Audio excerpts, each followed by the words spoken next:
Hello friends, welcome to बायनिश classes. Friends, आज हम BBYCT 133 का जो फर्स्ट ब्लॉक है उसका third unit ecological factors light and temperature start करेंगे। लास्ट जो यूनिट था सेकंड, उसमें हमने सॉइल और वाटर डिस्कस किया था और इसमें हम लाइट और टेम्परेचर जो है वो डिस्कस करेंगे। तो स्टार्ट है इंट्रोडक्शन। पहले various abiotic factors play an important role in sustaining living organisms in an ecosystem. ये कौन कौन से फैक्टर्स जो है? Light, temperature, wind, water, air and soil. Two important factors जो आज हम डिस्कस करेंगे वो है light and temperature. These plays important role in establishment, survival and development of biotic communities. First factor है हमारा लाइट। लाइट क्या है? सन जो है वो लाइट का एक अल्टीमेट सोर्स है लाइट एनर्जी का for the living beings in biosphere. The electromagnetic radiations from sun supply energy and warm up the earth. जो इलेक्ट्रोमैग्नेटिक रेडिएशंस आती है सन से वो क्या करती है? एनर्जी देती है अर्थ को और उसको गर्म करने में हेल्प करती है। Sunlight regulate various essential activities in living organisms including plants and animals. Sun provides favorable global temperature to survive organisms.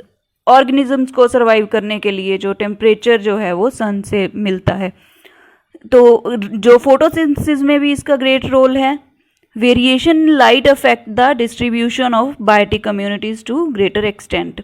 Photosynthesis में भी ये रोल प्ले करते हैं। जो प्लांट्स जो है अपने सर्वाइवल के लिए, जो ग्रीन प्लांट्स है अपना जो फूड तैयार करते हैं फोटोसिंथेसिस की हेल्प से, तो वो सनलाइट की प्रेजेंस में ही होता है। अब हम स्पेक्ट्रम डिस्कस करेंगे जो इलेक्ट्रोमैग्नेटिक स्पेक्ट्रम है। Radiations emitted from sun travel space and reaches to earth. Radiations जो है सन से एमिट होके तो वो अर्थ पे पहुंचती है। Electromagnetic spectrum of sun consists of rays of different wavelengths ranging from, जो different wavelength की रेज जो है अर्थ सन से आ रही है उनमें से कौन कौन सी? Gamma rays, X rays, UV rays, visible rays, infrared and radio waves. तो इनकी जो वेवलेंथ है वो वेरी करती है। UV, gamma and X rays ये क्या होते हैं? इनकी शॉर्टेस्ट वेवलेंथ होती है और जो माइक्रोवेव्स हैं और रेडियो वेव्स हैं ये लॉन्गर वेवलेंथ की होती है। इलेक्ट्रोमैग्नेटिक रेडिएशंस जो है वो उसका डुअल नेचर होता है। डुअल नेचर होता है, पार्टिकल भी एज अ पार्टिकल एक्ट करती है और एज अ वेव एक्ट करती है। Solar radiation is the form of energy. It present in the form of packets. Packets की फॉर्म में प्रेजेंट होती है जिसको हम फोटोन्स बोलते हैं। Have a different quanta of energy. जो छोटे छोटे पैकेट्स की फॉर्म में होती है उनको हम क्वांटा बोलते हैं, जिसको फोटोन्स भी बोलते हैं। Amount of energy depends upon the wavelength और फ्रीक्वेंसी। जो एनर्जी जो है आ रही है सन से उसकी जो अमाउंट है वो डिपेंड करती है उसकी वेवलेंथ पे और फ्रीक्वेंसी से। तो इसको कैसे एक्सप्रेस करते हैं हम? E is equal to H nu. E क्या है? एनर्जी, और जो कि हम जाउल पर सेकेंड में मेजर करते हैं। एच क्या है? Planck's proportionality constant. इसकी वैल्यू शायद आपको याद भी हो, 1.6 इंटू 10⁻³ कैलोरीज पर सेकेंड। और न्यू जो है जो that is frequency of wave, वो हर्ट्ज साइकिल्स पर सेकेंड में हम मेजर करते हैं। Frequency is inversely proportional to wavelength. तो फ्रीक्वेंसी जो है वो वेवलेंथ का इनवर्सली प्रोपोर्शनल होती है। Nu is equal to C upon lambda. C यहाँ पे क्या है? वेलोसिटी ऑफ लाइट, और लैम्डा जो है वो wavelength. c is velocity of light, इसकी वैल्यू होती है 3 × 10⁸ मीटर पर सेकेंड, और lambda is wavelength that is measured into centimetre per metre. Part of light seen by eye. Eye से जो हमारी नेक्ड आई है वो किस फ्रीक्वेंसी की, किस जो वेवलेंथ की लाइट सीन कर सकती है वो आती है विजिबल स्पेक्ट्रम में। इसकी वेवलेंथ रेंज जो होती है वो 0.4 टू 0.7 माइक्रोमीटर होती है। वेवलेंथ को हम एज अ माइक्रोमीटर में भी मेजर करते हैं। कलर्स इसमें हम देख सकते हैं, ब्लू, ग्रीन और रेड जो है वो प्राइमरी कलर्स होते हैं। Each colour has particular wavelength. Her colour की अपनी जो है पर्टिकुलर एक वेवलेंथ होती है। जो रेड होती है, रेड कलर जो है उसकी जो है लॉन्गेस्ट वेवलेंथ होती है, और जो वायलेट कलर है उसमें शॉर्टेस्ट जो उसकी वेवलेंथ शॉर्टेस्ट होती है, सबसे कम होती है। आपने देखा भी होगा वो विबग्योर जो डायग्राम होती है। Radiations from 300 to 900 nanometre affect photobiological processes in living organisms. उसके बाद जो IR रीजन है, इंफ्रारेड रीजन है, वो उसकी वेवलेंथ क्या होती है 0.7 माइक्रोमीटर टू 100 माइक्रोमीटर के बीच में वेरी करती है। इंफ्रारेड जो रीजन है दैट हैज़ टू कैटेगरीज, दो कैटेगरीज है इसमें, रिफ्लेक्टेड IR और दूसरा एमिटेड IR और थर्मल IR। ये जो रिफ्लेक्टेड है this is used for remote sensing similar as visible portion, visible portion के साथ रिलेटेड मैच करता है ये, और इसकी जो वेवलेंथ होती है 0.7 to 3.0 माइक्रोमीटर तक होती है। और जो एमिटेड IR है वो क्या है, emitted from earth surface, earth surface से एमिट होती है in the form of heat, heat की फॉर्म में। इसकी जो वेवलेंथ है it measures from 3.0 to 100 micrometre. अब इस टेबल में देखिए ये जो विजिबल स्पेक्ट्रम जो है उसकी वेवलेंथ दिखाई गई है। जो विजिबल रीजन में जो कलर्स आते हैं जिसको हम देख सकते हैं उनकी जो वेवलेंथ है वो दिखाई गई है कि जो वॉयलेट कलर है उसकी है 0.4 to 0.446 micrometre, blue 0.446 to 0.500 micrometre, green 0.500 to 0.578 micrometre, फिर yellow 0.578 to 0.592 micrometre, then orange 0.592 से लेके 0.620 माइक्रोमीटर और रेड 0.620 से 0.7 माइक्रोमीटर। ये जो है रेड की जो वेवलेंथ है सबसे ज़्यादा है और वॉयलेट की जो सबसे कम है। इसको हम ऐसे विबग्योर भी याद कर सकते हैं, VBGYOR, जैसे रेनबो में कलर होते हैं ना उसी तरह से ये होते हैं VBGYOR,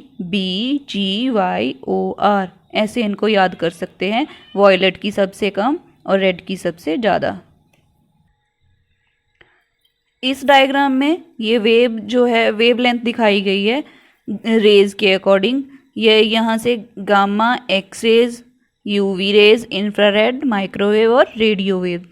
जो विजिबल रीजन है, विजिबल रीजन कहाँ पे है, यहाँ पे है यूवी और इंफ्रारेड के बीच में जो रीजन है वो विजिबल स्पेक्ट्रम है जिसको हम देख सकते हैं, जिसमें वो जो कलर अभी हमने डिस्कस किए हैं वो सारे कलर्स आते हैं। और जो गामा, एक्सरे और यूवी रेज है ये शॉर्ट वेवलेंथ रेज है, और जो इंफ्रारेड, माइक्रोवेव्स और रेडियो वेव्स ये जो है वो लॉन्ग वेवलेंथ वेव्स है। यहाँ पे देखिए ये यहाँ से देखिए इस साइड को जो है वेवलेंथ डिक्रीज हो रही है, 10⁻⁻⁻1, 10⁻⁻2, 10⁻⁻3, 10⁻⁻4, 10⁻⁻6, 10⁻⁻5 एंड 6। और उसके बाद जो इस साइड को जो वेव्स है जो वेवलेंथ वो इंक्रीज कर रही है, 10⁻1, 2, 3, 4, 5, 6 और 7 तक ये जो है इंक्रीज कर रही है वेवलेंथ। इसके साथ रिलेटेड ये क्वेश्चंस आप तैयार कर सकते हैं एग्जाम के लिए। Calculate energy for quantum of radiation of wavelength 500 nanometre in joules and ergs. Solar energy in form of packets क्यों होती है, उसको क्या बोलते हैं। Part of light seen by eyes, wavelength of visible part of spectrum, shortest wavelength in visible spectrum. ये कुछ short questions है जो आप तैयार कर सकते हैं। नेक्स्ट है अब solar energy input. Solar energy जो है वो कैसे आती है, कहाँ से आती है, कितनी आती है अर्थ पे। इनकमिंग सोलर रेडिएशंस जो होती है उनको हम इंसोलेशन बोलते हैं। It receives in the form of short waves, short waves की फॉर्म में आती है जो जिनका नेचर जो होता है इलेक्ट्रोमैग्नेटिक होता है। एब्जॉर्ब्ड पार्टली बाय एटमॉस्फेयर, जो एनर्जी आती है सन से, जो सन रेज आती है वो जो अर्थ का जो थोड़ी सी जो है वो एटमॉस्फेयर से के द्वारा एब्जॉर्ब कर ली जाती है, कुछ जो है वो अर्थ पे पहुंच जाती है। On reaching earth get reflected back, earth पे आती है, कुछ जो है बैक रिफ्लेक्ट हो जाती है और कुछ एब्जॉर्ब हो जाती है एंड कन्वर्टेड टू, कुछ जो रिफ्लेक्ट होके जाती है that converted to long wave radiations. Earth's surface receives this radiant energy at the rate of 2 calories per square centimeter per minute। जो सन एनर्जी है उसकी अमाउंट जो है, सन एनर्जी रेडिएटेड जो उसकी अमाउंट है, कितनी अमाउंट जो अर्थ तक पहुंचती है, टोटल अमाउंट जो सन की है वो है अप्रॉक्सीमेट 5.6 इंटू 10⁻27 कैलोरीज पर मिनट। इसका जो 1 बिलियंथ पार्ट है दैट इज इंटरसेप्टेड बाय अर्थ, वो अर्थ तक पहुंचता है। Incoming solar energy has constant value of, जो इनकमिंग सोलर एनर्जी, सोलर से जो एनर्जी आती है उसकी कांस्टेंट वैल्यू होती है जिसको हम सोलर कांस्टेंट बोलते हैं। सोलर कांस्टेंट की वैल्यू क्या होती है? 2 calories per centimetre square per minute. Visible and UV जो रेज है these are short wave radiations and comes from sun and strikes on earth, और अर्थ पे स्ट्राइक करती है आके। Some of short wave radiations get reflected back, कुछ जो है वो बैक रिफ्लेक्ट करती है जिसको हम एल्बिडो बोलते हैं। It differs for different surfaces, different surface के ऊपर जो है लाइट जो है सन से आती है वो डिफरेंट तरीके से डिफरेंट अमाउंट में रिफ्लेक्ट करती है। एल्बिडो जो है that is equal to reflected radiation upon incident radiation into 100। Ice और स्नो कवर्ड सरफेसेस जो होते हैं दीज हैव हाई एल्बिडो, जो 80 से 90% जो है रिफ्लेक्शन शो करते हैं, और जिनका एल्बिडो जो है 80 से 90% होता है। और फॉरेस्ट जो है उनका लो एल्बिडो होता है 5%, और जो ग्लोबल एल्बिडो है वो होता है 30%। Some of energy emitted back by Earth's surface as long wave radiations. Amount of energy emitted depends upon the temperature of surface। जो अमाउंट है एमिट होने की, जो एनर्जी एमिट होती है वो डिपेंड करती है जो है टेम्परेचर ऑफ सरफेस, सरफेस के टेम्परेचर पे। Hotter the surface more energy emitted, जितनी ज़्यादा गर्म होगी सरफेस उतनी ज़्यादा एनर्जी जो है वो एमिट होगी। Long wave radiations are absorbed by water and carbon dioxide in atmosphere. जो लॉन्ग वेव रेडिएशंस आती है वो एटमॉस्फेयर में ही वाटर और कार्बन डाइऑक्साइड के द्वारा एब्जॉर्ब कर ली जाती है। Absorbed radiations keep surface warm, जो जिस सरफेस पे रेडिएशंस एब्जॉर्ब हो रही है वो सरफेस जो है वो वार्म होगी, थोड़ी सी गर्म हो जाएगी। Gases present do not allow radiation to reflect back, जो गैसेज अगर एटमॉस्फेयर में प्रेजेंट है तो वो जो रेडिएशंस हैं उनको बैक रिफ्लेक्ट नहीं करेगी, जिसको हम ग्रीन हाउस इफेक्ट बोलते हैं। ग्रीन हाउस इफेक्ट के बारे में तो आप सब लोग जानते हैं। UV radiation absorbed bye ozone layer, UV radiation जो है वो ओजोन लेयर के द्वारा एब्जॉर्ब की जाती है, और विजिबल लाइट जो है वो एटमॉस्फेयर में एब्जॉर्ब होती है। नेक्स्ट अब है हीट बजट। हीट बजट क्या है? बैलेंस जो हीट का अर्थ पे।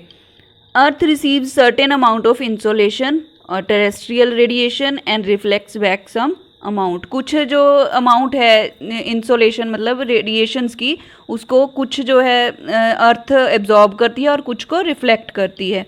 This process of reflection and absorption maintains constant temperature and heat budget. ये जो रिफ्लेक्शन और एब्जॉर्प्शन का जो फिनोमिना है ये क्या है? ये जो अर्थ पे एक कांस्टेंट टेम्परेचर और जो हीट का बैलेंस है वो बना के रखता है, जिसको हम हीट बजट बोलते हैं। We assume total heat received by earth is 100 units. जो टोटल जो एनर्जी अर्थ तक पहुंचती है, अर्थ जो है जिसको रिसीव करती है वो 100 यूनिट्स होते हैं। इन 100 यूनिट्स में से 35 units reflect back before reaching earth, ये अर्थ पे पहुंचने से पहले ही रिफ्लेक्ट हो जाते हैं। और 27 units reflected by clouds, clouds के द्वारा रिफ्लेक्ट किए जाते हैं। 2 जो यूनिट्स हैं दैट इज़ बाय आइस और snow, and 6 units by atmosphere reflect किए जाते हैं। और रिमेनिंग जो 65 यूनिट्स हैं दैट आर एब्जॉर्ब्ड, वो जो है एब्जॉर्ब किए जाते हैं, जिनमें से 14 विद इन एटमॉस्फेयर एंड 51 जो है बाय अर्थ्स सरफेस। ये जो 51 है उसमें से जो है 17 रिफ्लेक्ट बैक और जो 34 है वो एब्जॉर्ब हो रहे हैं। और टोटल जो है 48 जो है एब्जॉर्ब बाय द एटमॉस्फियर, जो एटमॉस्फियर एब्जॉर्ब करता है 48, मतलब अर्थ से वो रिफ्लेक्ट हो रहे हैं, जिसमें से 14 जो है फ्रॉम इंसोलेशन एंड जो 34 है फ्रॉम टेरेस्ट्रियल रेडिएशंस। ये जो है 14 + 34 ये सारे जो है अर्थ से रिफ्लेक्ट हो जाएंगे, रिलीज बैक चले जाएंगे एटमॉस्फियर में। अब कैसे बैलेंस बनता है इनका, ये जो 17 रिफ्लेक्ट हुए हैं और दूसरे जो 48 ये वाले रिफ्लेक्ट हो रहे हैं अर्थ से, कितने हो गए 65 जो है रिफ्लेक्टेड बैक, 65 जो यूनिट्स है वो बैक जा रहे हैं, और दूसरा हमने पीछे किया कि 65 जो है वो अर्थ के द्वारा एब्जॉर्ब हो रहे हैं। तो क्या हो गया, ये इनका जो है बैलेंस मेंटेन हो गया, जितने रिफ्लेक्ट हो रहे हैं उतने ही जो है एब्जॉर्ब भी हो रहे हैं। तो ऐसे जो है हीट जो है बैलेंस बनता है, जिसको हम हीट बजट बोलते हैं। अब इसकी परसेंटेज कैसे है देखते हैं हम, कैसे कैसे इसकी अर्थ पे जो परसेंटेज है। अब किस परसेंटेज में जो है हीट जो है अर्थ पे आती है और रिफ्लेक्ट होती है। इनकमिंग सोलर जो रेडिएशंस है, ये देखिए सन से आ रही है, ये 100% सन से आ रही है, अर्थ पे आ गई। रेडिएशंस एब्जॉर्ब बाय अर्थ वो है 70% यहाँ पे एब्जॉर्ब हो रही है, जिसमें से और 4% जो है reflected from the surface of earth. Then जो है जो 20% उसका क्लाउड्स के द्वारा रिफ्लेक्ट हो रहा है, और जो एटमॉस्फियर है वो 6% जो है वो रिफ्लेक्ट कर रहा है। हीट बजट पे भी आपको एक क्वेश्चन आ सकता है, explain heat budget of earth. Next अब हमारे पास है factors affecting distribution of insolation. Insolation को कौन कौन से फैक्टर जो है वो अफेक्ट करते हैं। फर्स्ट है द एंगल ऑफ इंसिडेंस और द इंसिलेशन ऑफ सन्स रेज, जो सन से जो रेज आती हैं वो किस एंगल पे जो अर्थ पे आके रिसीव होती हैं।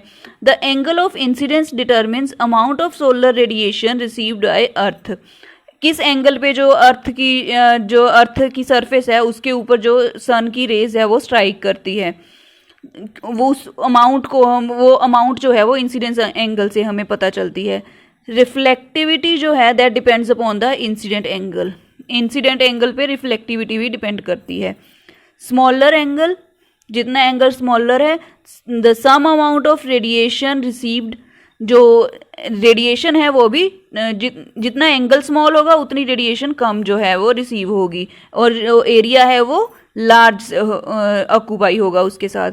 और जो अगर एंगल लार्ज है तो उसके साथ क्या होगा, जो रेडिएशन की अमाउंट है वो ज़्यादा रिसीव होगी, और एरिया जो है उसमें स्मॉलर जो होगा।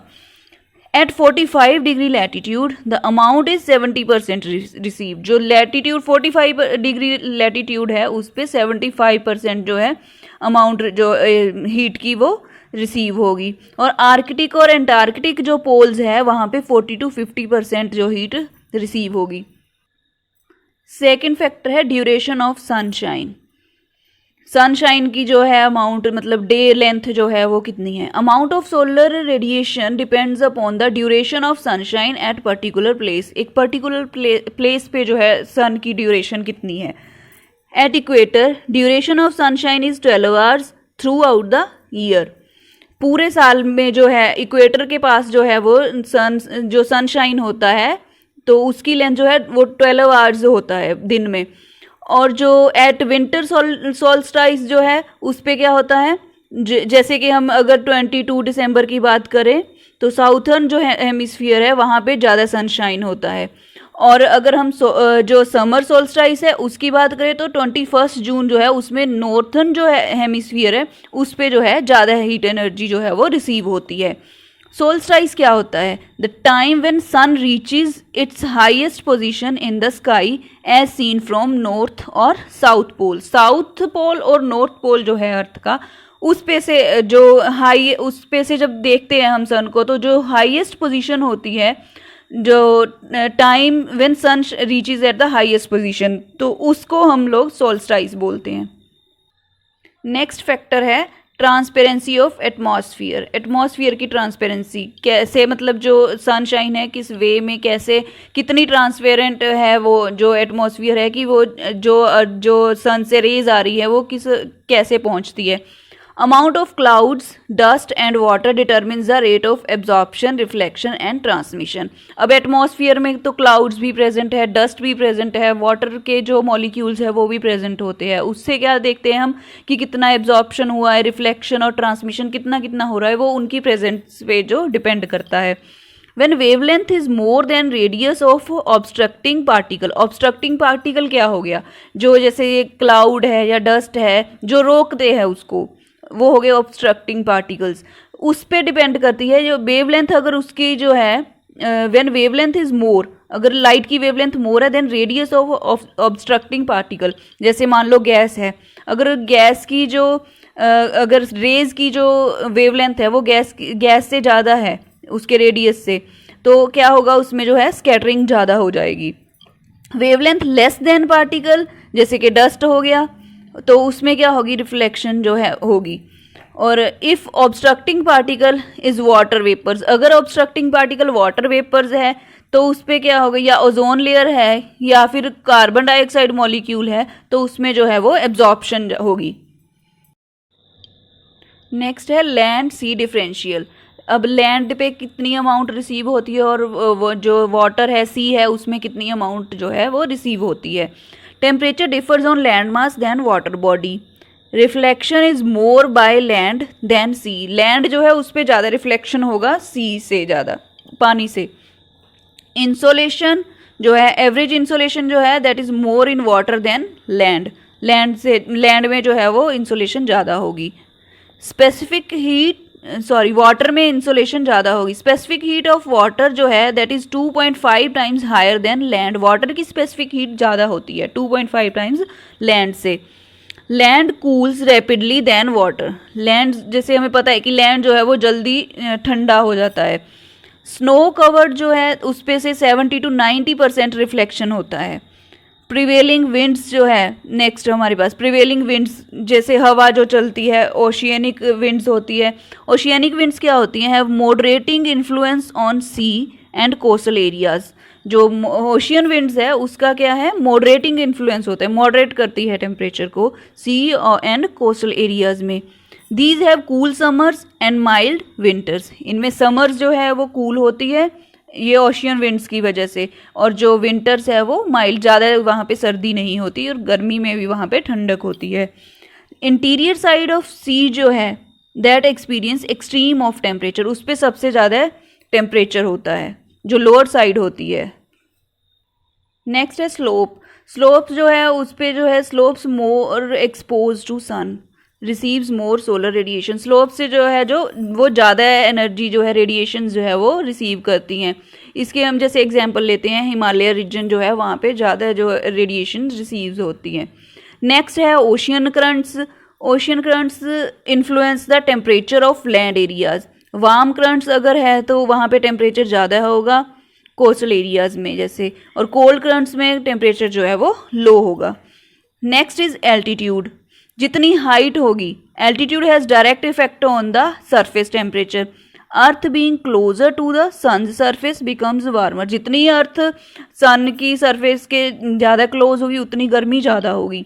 हाईएस्ट एल्टीट्यूड जो है वहाँ पे टेम्परेचर जो है जैसे जैसे हम ऊपर की साइड जाएंगे, हाई जाएंगे, वहाँ वैसे वैसे जो है टेम्परेचर डिक्रीज़ होता जाएगा। जैसे आप लोग कभी देखा होगा कि आप लोग हिल एरिया में जाते हैं तो वहाँ पे जो है एटमॉस्फेयर ठंडा होता है। तो उसके बाद एक एग्जांपल और लेते हैं हम, जो 2 सिटीज़ ऑफ इक्वाडोर की 2 सिटीज़ का कंपैरिजन किया है जो आपस में बिल्कुल पास पास है, लेकिन उनमें एक सिटी है क्विटो और दूसरी है गुयाक्विल। तो उनमें क्या है, जो टेम्परेचर वो आपस में तो क्लोज है वो, लेकिन उनमें टेम्परेचर बहुत अलग है। ये देखिए क्विटो का जो है वो 13.3 डिग्री सेल्सियस और जो गुयाक्विल है वहाँ पे है जो टेम्परेचर वो 25.5 डिग्री सेल्सियस है। तो वहाँ पे जो है हायर है टेम्परेचर, और जो मतलब वो यहाँ पे टेम्परेचर लो है।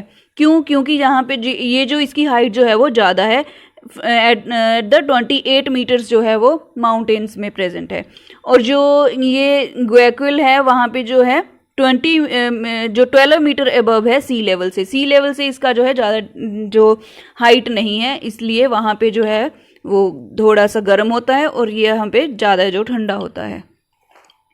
नेक्स्ट है हमारे पास लैटिट्यूड। लैटिट्यूड में जो है रेडिएशन जो है वो वेरी करती है। Decrease in radiation from equator towards poles. Equator से जैसे जैसे हम पोल्स की तरफ जाएंगे तो जो रेडिएशन है वो डिक्रीज होती जाएगी, मतलब इक्वेटर पे जो है वो ज़्यादा गर्मी होगी और जैसे जैसे हम पोल्स की साइड जाएंगे तो जो है गर्मी कम होती जाएगी। Radiation strikes lower latitude directly. जो लोअर लैटिट्यूड है उस पर डायरेक्ट जो है रेडिएशन स्ट्राइक करती है। हायर लैटिट्यूड जो है that receives less heat and lower latitude receives more heat near to the equator. Graphically अगर हम नोटिस करें कि ये जो है इधर को जो है रेडिएशन इंटेंसिटी है और ये लैटिट्यूड जो है नॉर्थ साइड को, यहाँ पे लैटिट्यूड इंक्रीज करने के साथ साथ जो इंटेंसिटी है वो डिक्रीज करती जा रही है। ये देखिए ये आउटगोइंग रेडिएशन है और ये जो है इनकमिंग जो सोलर रेडिएशन है उसकी इंटेंसिटी लो होती जा रही है जैसे जैसे लैटिट्यूड इंक्रीज कर रहा है। यहाँ पे देखिए जो लैटिट्यूड है ये नॉर्थ साइड को इंक्रीज कर रहा है और उधर साउथ को इंक्रीज कर रहा है। ये इक्वेटर है, क्या है जो एनर्जी है वो क्या कर रही है, पहले यहाँ से इंक्रीज हो रही है। जैसे यहाँ पे क्या है लैटिट्यूड हाई है और जो एनर्जी है वो कम है। जैसे जैसे लैटिट्यूड जो है वो कम हो रहा है वैसे वैसे जो एनर्जी है वो हाई हो रही है। और इक्वेटर, ये यहाँ पे इक्वेटर है, यहाँ पे क्या है जो एनर्जी है वो हाईएस्ट है। उसके बाद फिर से यहाँ पे लैटिट्यूड जो है साउथ की साइड को बढ़ रहा है और एनर्जी जो है वो डिक्रीज हो रही है। नेक्स्ट है अब हमारे पास पीरियोडिक वेरिएशन, जो सीजनल और ड्यूरनल जो है कैसे वेरी करती है। Rotation of earth leads to variation in radiation reaching the earth. Seasonal changes क्या है, ड्यू टू रोटेशन। रोटेशन जो है अर्थ जब जो सन के अराउंड जो मूव करती है तो उसकी वजह से जो सीजनल चेंजेस होती है। अर्थ ट्रेवल्स इन एलिप्टिकल प्लेन। जब अर्थ जो है, जैसे हम सब आपने पहले भी छोटी क्लासेस में भी पढ़ा होगा कि जो अर्थ है वो एक एलिप्टिकल पाथ में रिवॉल्व करती है around the sun. Earth rotates about axis an angle 23.5 degree through the north and south poles giving brightness of day, जिसकी वजह से जो है दिन में जो है वो ब्राइटनेस होती है और जो रात में जो अंधेरा होता है। This is diurnal cycle. ये तो था diurnal cycle. Sun rays do not fall vertically on the earth. Sun rays जो है वो वर्टिकली जो है अर्थ पे नहीं पहुंचती, वो किसी न किसी एंगल पे ही पहुंचती है। एट मार्च 21 एंड सितंबर 22 की अगर हम बात करें, जो सन है वो इक्वेटर पे ओवरहेड, मतलब सब बिल्कुल सेंटर में है, वो है पूरे हेड पे होता है। यहाँ पे हाईएस्ट जो है हीट रिसीव होती है जो कि शॉर्ट वेव होती है रेडिएशन। और समर के टाइम क्या होता है, rays on Tropic of Cancer in north. अगर हम समर सीजन की बात करें नॉर्थ में तो क्या होता है, जो ट्रॉपिक ऑफ कैंसर है वहाँ पे क्या होता है, highest input of solar radiation और डेज जो है वो लॉन्ग होते हैं। समर के मतलब समर के टाइम में जैसे नॉर्थ साइड्स है वहाँ पे क्या होता है, डेज लॉन्ग होते हैं और हाईएस्ट मतलब ज़्यादा गर्मी होती है। और इसी टाइम पे जो साउथ है वहाँ पे विंटर होती है और शॉर्ट डेज हो रहे हैं। उसी तरह पे अगर हम इसको उल्ट करें कि विंटर टाइम पे क्या होता है, अगर हम rays on Tropic of Capricorn की बात करें तो वहाँ पे क्या होता है, जो साउथ होता है उस टाइम पे हाईएस्ट इनपुट सोलर एनर्जी वहाँ पे होती है और लॉन्गर डेज होते हैं, और जो नॉर्थ साइड है वहाँ पे शॉर्टर डेज होते हैं। ये देखिए ये डायग्राम, अगर हम बात करें समर सोलिस्टिस की तो क्या होगा, जैसे ये है ट्रॉपिक ऑफ कैंसर, जो अर्थ है वो इस साइड को जो है उसका नॉर्थ पोल है और यहाँ पे ये साउथ पोल है। तो जो नॉर्थ पोल है वो सन की साइड को है तो ट्रॉपिक कैंसर में है, तो यहाँ पे क्या होगा, डेज जो है वो लॉन्ग होंगे और जो हीट है वो ज़्यादा होगी। और ये है जो ट्रॉपिक ऑफ कैप्रिकॉर्न है साउथ वाली साइड को, तो यहाँ पे क्या होगा, यहाँ पे जो डेज है वो शॉर्ट होंगे और विंटर जो है यहाँ पे होगा, मतलब हीट जो है वो कम होगी, कम गर्मी होगी। अब इसके साथ रिलेटेड क्या क्वेश्चन है हमारे पास, amount of solar radiation reaching earth changes over period of time, explain, कैसे जो है वो जो सोलर रेडिएशन है अर्थ पे रीच करती है और टाइम के साथ साथ कैसे वेरी करती है। Describe factors affecting distribution of insolation, insolation के जो फैक्टर्स है डिफरेंस वो हम लोग डिस्कस कर चुके हैं पीछे। नेक्स्ट हमारे पास आता है लाइट एंड इट्स डिस्ट्रीब्यूशन, कि लाइट जो है वो अर्थ के ऊपर कैसे कैसे अलग अलग जगह पे कैसे कैसे डिस्ट्रीब्यूट हुई है।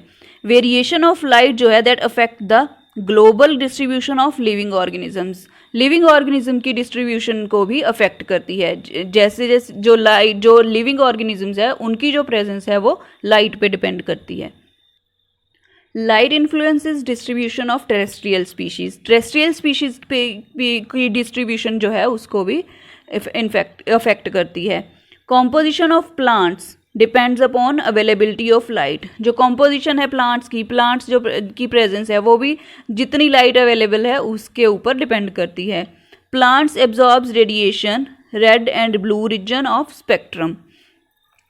इन फॉरेस्ट कैनोपी, अगर फॉरेस्ट कैनोपी की बात करें तो उसमें क्या है, जो ट्री है वो हाई कैनोपी पे होते हैं, हाईएस्ट जो है ट्री सबसे मतलब बड़े होते हैं, हाईएस्ट हाइट पे होते हैं, उनमें क्या होता है जो मैक्सिमम रेडिएशन जो है वो एब्जॉर्ब करते हैं। और जो हर्ब्स और श्रब्स होती है वो कैनोपी में सबसे छोटी होती है, उनके पास जो लाइट जब पहुंचती है तो वो ट्रीज से जो फिल्टर होके वहाँ तक पहुँचती है। Light filtered by trees used, जितनी जो लाइट ट्रीज यूज़ करते हैं उससे जो बची हुई उनके जो उसमें से नीचे तक पहुँचती है जो लाइट, क्योंकि ट्रीज जो है वो बड़े होते हैं और उनका जो है फैलाव ज़्यादा होता है वहाँ पे, उसमें से जैसे उनके पत्ते होते हैं जो उनकी झाड़ियाँ सी होती है उनमें से जैसे रिलीज होके जो हाइट जो लाइट थोड़ी थोड़ी फॉर्म में पहुँचती है वो हर्ब्स और शर्ब्स तक पहुँचती है। जो लाइट है वो फोटोसिंथेसिस के प्रोसेस में भी हेल्प करती है प्लांट्स में। जैसे हम जानते हैं कि फोटोसिंथेसिस का प्रोसेस जो कैसे होता है, जो लाइट है जो लीव्स में जो फोटोसिंथेसिस का प्रोसेस होता है उसमें भी जो वो लाइट की प्रेजेंस में ही होता है। Light penetrates reduce in water, light की जो पेनिट्रेशन है वो वाटर में रिड्यूस हो जाती है। Light compensation reached at certain depth, जिसको हम कंपनसेशन डेप्थ बोलते हैं। क्या है, लाइट जो है वो एक सर्टेन डेप्थ पे आके जो है लाइट उस पे जो एक सर्टेन डेप्थ पे आके जो एब्जॉर्ब होती है उसको हम कंपनसेशन डेप्थ बोलते हैं।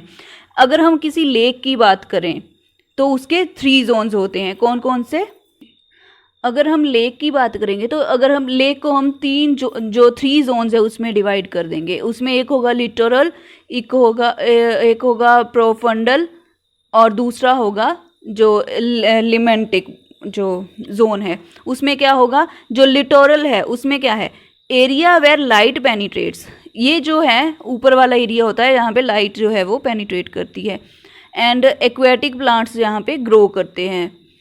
उसके बाद है प्रोफंडल, ये जो होता है डीप एरिया और यहाँ पे लाइट पेनिट्रेट करती है, यहाँ पे फोटोसिंथेसिस होती है प्लांट्स की, ये जो है बिलो कंपनसेशन डेप्थ में ये एरिया प्रेजेंट होता है। Next is limnetic area. Limnetic क्या है, it lies above profundal zone, ये सबसे ऊपर वाला जो प्रोफंडल जोन के ऊपर वाला जो एरिया होता है।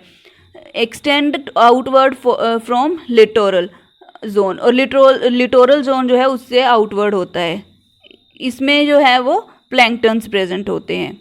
नेक्स्ट अब हमारे पास आता है प्लांट्स। ये अगर हम बात करें जो जोन्स है फ्रेश वाटर लेक के वो क्या है, ये है लिटोरल जोन, यहाँ पे जो वेजिटेशन जो है एक्वेटिक प्लांट्स वो ग्रो करते हैं। और उसके बाद ये है लाइमेंटिक जोन, यहाँ पे जो है प्लैंक्टन्स जो वो प्रेजेंट होते हैं। और ये है प्रोफंडल जोन जो कहाँ पे होता है, यहाँ पे फोटोसिंथेसिस ऑफ प्लांट्स जो है वो होती है। और ये डीप एरिया है और ये जो है बिलो द कंपनसेशन डेप्थ जो है वो प्रेजेंट है। अब हम प्लांट्स की बात करें तो जो है various activities of plants are controlled by, जैसे ब्रीडिंग होगी, माइग्रेशन इन एनिमल्स, फ्लावरिंग और सीड जर्मिनेशन, ये सारी जो है वो डे लेंथ के द्वारा कंट्रोल की जाती है। जो डे लेंथ है उस पर डिपेंड करती है। जिसमें लाइट और डार्कनेस आते हैं। तो इस जो प्रोसेस है इसको हम फोटो पीरियोडिज्म बोलते हैं। अब 2 टाइप के जो प्लांट डे लेंथ पे जो डिपेंड करते हैं, 2 तरह के प्लांट्स, एक लॉन्ग डे प्लांट्स होते हैं, दूसरे शॉर्ट डे प्लांट्स होते हैं। उनमें से जैसे रेडिश, पोटैटो और स्पिनच की हम बात करें तो ये क्या है, ये लॉन्ग डे प्लांट्स है। इनके लिए जो लाइट है वो 12 आवर से ज़्यादा चाहिए होती है। जो शॉर्ट डेज है जैसे टोबैको हो गया, डेलिया हो गया, इसमें जो है इनको कम लाइट चाहिए, इनको जो 12 आवर्स है उनसे कम लाइट चाहिए होती है, इसलिए इनको शॉर्ट डे प्लांट्स बोलते हैं। और बर्ड्स की अगर हम बात करें, बर्ड्स में क्या है, सनलाइट जो है क्यों इम्पोर्टेंट है, उनकी माइग्रेशन के लिए और ओरिएंटेशन, एक जगह से दूसरी जगह जाने के लिए उनको सनलाइट की ज़रूरत पड़ेगी। और जो उसमें कलरेशन जो है, जैसे जिसको हम मिमिक्री बोलते हैं, जो जैसे कलर चेंज होता है उनकी बॉडी का, वो भी सनलाइट पे डिपेंड करता है। तो इसको हम जैसे इसमें डिफरेंस भी आपको एग्जाम में आ सकता है कि difference between long day plants and short day plants, तो उस पर नोट भी आ सकता है। तो ये जो हमारा फर्स्ट जो फैक्टर है लाइट, वो यहाँ पे कंप्लीट हो गया। और उसके बाद हमारा सेकंड जो टेम्परेचर, वो हम नेक्स्ट टाइम जो है डिस्कस करेंगे। तो वीडियो को लाइक और शेयर करें, और किसी भी और इन्फॉर्मेशन के लिए या किसी भी कन्फ्यूजन के लिए कमेंट करें, और जो मेरे चैनल को सब्सक्राइब करना ना भूलें। Thank you.